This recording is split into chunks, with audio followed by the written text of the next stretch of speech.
तो दोस्तों आ गया आपका इंटरव्यू और इसीलिए आप ये वीडियो देखने आए हैं। तो डेफिनेटली अब मैं आपको बताने वाला हूँ कि अगर आपसे इंटरव्यू में क्वेश्चन पूछा जाए व्हाट इज योर वीकनेस, तो आपको एग्जैक्ट सही आंसर क्या देना है, क्योंकि बहुत सारे लोगों से ये क्वेश्चन पूछा जाता है तो वो हो जाता है कंफ्यूज। तो आज मैं सारी कंफ्यूजन को दूर करता हूँ और बताऊंगा कि आपने एग्जैक्ट आंसर क्या देना है जो परफेक्ट होता है।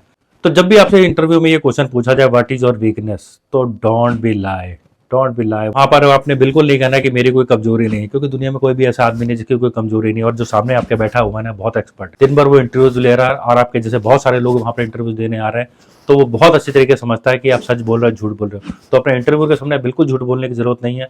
हमेशा ऑनेस्ट रहें और हमेशा ऑनेस्ट आंसर दें। तो जो ऑनेस्ट आंसर होगा उसमें आपको अपनी वीकनेस बतानी है, लेकिन आपको वीकनेस वो नहीं बतानी है जो आपकी पर्सनल वीकनेस है। तो आपने जो वीकनेस बतानी है वो ऐसी वीकनेस नहीं होनी चाहिए जिससे उसकी ऑर्गेनाइजेशन पे अफेक्ट करे। तो अब मैं आपको 5 ऐसी वीकनेस बताने वाला हूं जो आप अपने इंटरव्यू में यूज कर सकते हो। सबसे पहले आप कह सकते हो कि मेरे दिमाग में ना बहुत सारे आइडियाज आते हैं, तो मैं जिस ऑर्गेनाइजेशन में काम करता हूँ तो कई बार मैं हेजिटेट हो जाता हूँ बताने के लिए। मैं सोचता हूँ मुझे बताना चाहिए कि नहीं बताना चाहिए, हो सकता है उसमें बहुत सारे काम के आइडियाज हो या बहुत सारे काम के आइडियाज ना हो। तो इस वजह से मेरे एक वीकनेस है कि मैं अपने आइडियाज को प्रेजेंट नहीं कर पाता हूँ। सेकंड वीकनेस में आप कह सकते हो कि आई एम स्ट्रगलिंग टू से नो। मुझे किसी लोगों को ना कहना बहुत मुश्किल लगता है कि बहुत सारे मेरे कोलीग्स हैं अपना काम भी मुझे दे देते हैं, तो जब वो मुझे अपना काम देते हैं या किसी इस तरीके की बात होती है तो अपनी रिस्पॉन्सिबिलिटीज मेरे पे डाल देते हैं, जिसमें मुझे ना कहना मेरे लिए बहुत मुश्किल हो जाता है। थर्ड वीकनेस में आप कह सकते हो कि आप मैं बहुत ज्यादा स्ट्रेट फॉरवर्ड हूँ, जो भी चीज मुझे सही लगती है वो कह देता हूँ। हो सकता है इस चीज का बहुत गलत इफेक्ट पड़ता हो, मैं धीरे धीरे इन चीजों को सुधारने की कोशिश कर रहा हूँ। इसके बाद आप कह सकते हो कि मैं अपनी पर्सनल लाइफ और प्रोफेशनल लाइफ में एक बैलेंस सेट नहीं कर पा रहा हूँ,